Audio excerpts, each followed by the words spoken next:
un homme solitaire se déguise en Père Noël et rend visite chaque année à des enfants hospitalisés. Un matin de Noël, il trouve des paquets cadeaux sous son porche, et le dernier cadeau qu'il déballe lui fait monter les larmes aux yeux. Sébastien, 35 ans, adorait la période de Noël. Mais il était aussi bouleversé lorsqu'il se souvenait d'Amy, sa défunte petite amie. Comme elle aimait Noël. Et les dîners. Et les enfants. Ils avaient prévu de se marier une fois que Sébastien aurait trouvé un nouvel emploi. Il a réussi à se faire embaucher comme manager dans une entreprise de logiciels, mais son souhait d'épouser Amy n'a jamais été exaucé. Elle est morte dans un accident il y a 6 ans, et depuis lors, Sébastien était orphelin et solitaire. Amy aimait les enfants et racontait souvent à Sébastien comment elle avait l'habitude de fêter Noël avec ceux de sa ville natale. Il n'arrivait pas à oublier cette perte et avait promis de lui rendre hommage en faisant de même. Depuis 6 ans, Sébastien se déguisait en Père Noël et rendait visite à l'hôpital local pour enfants en apportant des cadeaux.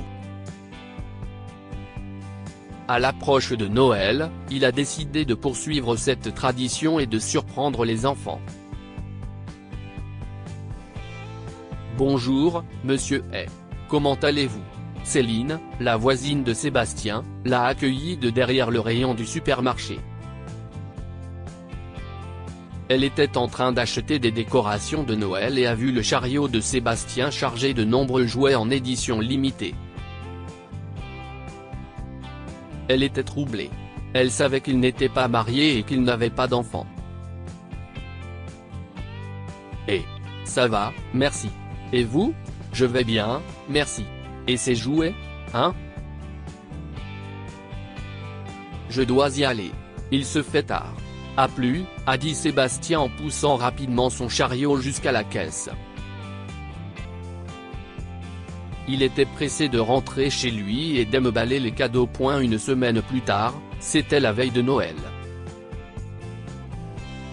Sébastien cacha son visage sous le masque du Père Noël, ne voulant pas que l'on découvre que c'était lui qui venait saluer les enfants à chaque Noël. Et, regardez, si est-il le Père Noël.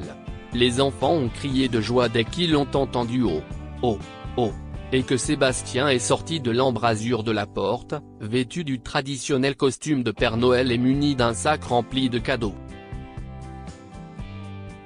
Joyeux Noël. Joyeux Noël, a-t-il dit en tendant un cadeau à chaque enfant. Les enfants ont déballé les cadeaux et se sont montrés les uns aux autres leurs nouveaux jouets. Céline, qui était infirmière sur place, a rapidement reconnu les jouets. Elle les avait vus dans le chariot de Sébastien il y a une semaine. La suspicion s'installa dans l'esprit de Céline qui a suivi discrètement le Père Noël jusqu'au parking de l'hôpital.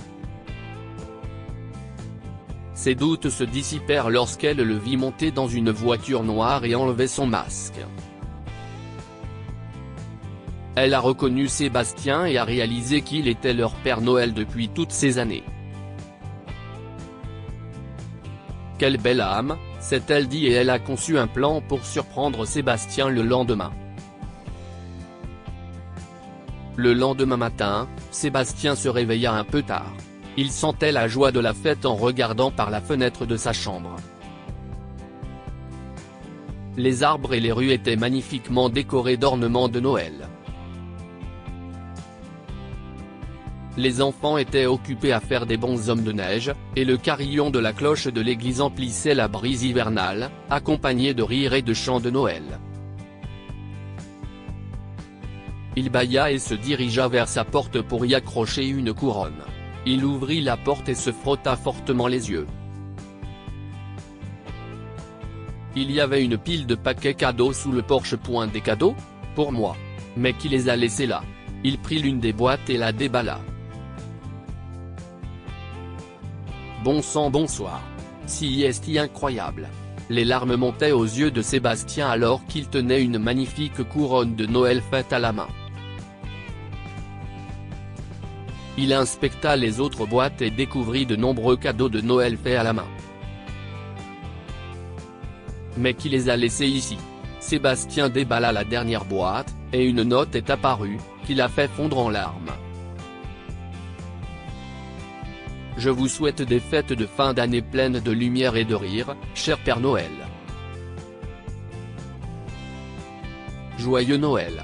Sébastien comprit bientôt d'où venaient ces cadeaux, et cela réconforta son cœur et son âme de savoir qu'il n'était plus seul. Ce soir-là, il a préparé un délicieux repas de Noël et a rendu visite aux enfants de l'hôpital. Mais cette fois, c'était en tant que Sébastien qu'il s'y rendait, et non en tant que Père Noël. Comment vont-ils réagir en me voyant et en sachant que je suis leur Père Noël? Dès que Sébastien est entré dans le service des enfants, ceux-ci se sont pressés autour de lui, riant et gloussant. Il ne les avait jamais vus aussi heureux, même lorsqu'il les avait accueillis en tant que Père Noël.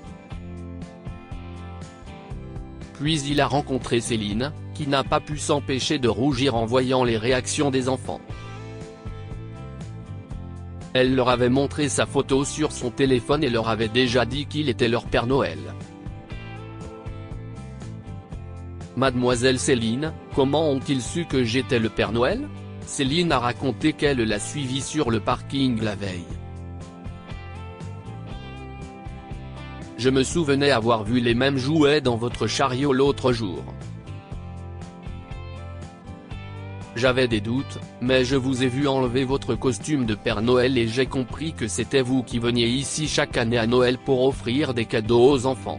Sébastien ne savait plus où donner de la tête, mais il a remercié Céline d'avoir rendu son Noël si spécial et si chaleureux et a dégusté un délicieux repas de Noël avec elle et les enfants. Alors, est-ce que je peux m'attendre à revoir le Père Noël à Noël prochain? A plaisanté Céline alors que Sébastien se dirigeait vers sa voiture. Il a ri timidement et passé devant elle. Depuis se tournant dans sa vie, Sébastien ne s'est plus jamais senti seul. Il est désormais convaincu qu'il n'y a pas de solitude si l'on a le cœur et l'âme d'aider les autres et de les rendre heureux. La gentillesse engendre l'amour, au centuple. Sébastien finit par se rendre à l'hôpital, et pas seulement pendant la période de Noël. Et à chaque fois, il apportait de jolis cadeaux pour les petits-enfants qui s'y trouvaient. Peu à peu, Céline et lui ont développé des sentiments l'un pour l'autre et ont commencé à sortir ensemble. Bien que Sébastien n'ait pas oublié sa défunte petite amie, il a décidé de passer à autre chose. Céline et lui se marièrent bientôt, et de nombreux invités assistèrent à leur mariage. Les enfants qui aimaient leur Père Noël déguisé ont assisté à la cérémonie en tant que garçons et demoiselles d'honneur des jeunes mariés. Que pouvons-nous apprendre de cette histoire? Un simple acte de gentillesse crée un effet d'entraînement. Chaque année à Noël, Sébastien se déguise en Père Noël et apporte des cadeaux aux enfants de l'hôpital. Ce dernier lui rend de l'appareil en déposant des cadeaux sous son porche, lui donnant ainsi le sentiment d'être inclus et aimé. Un cœur et une âme reconnaissants sont des aimants à miracle. Lorsque l'infirmière et les enfants de l'hôpital apprirent que Sébastien était leur Père Noël déguisé, ils le remercièrent en lui offrant des cadeaux en retour. Leur geste a rendu le Noël de Sébastien spécial et mémorable. Partagez cette histoire avec vos amis. Elle pourrait égayer leur journée et les inspirer.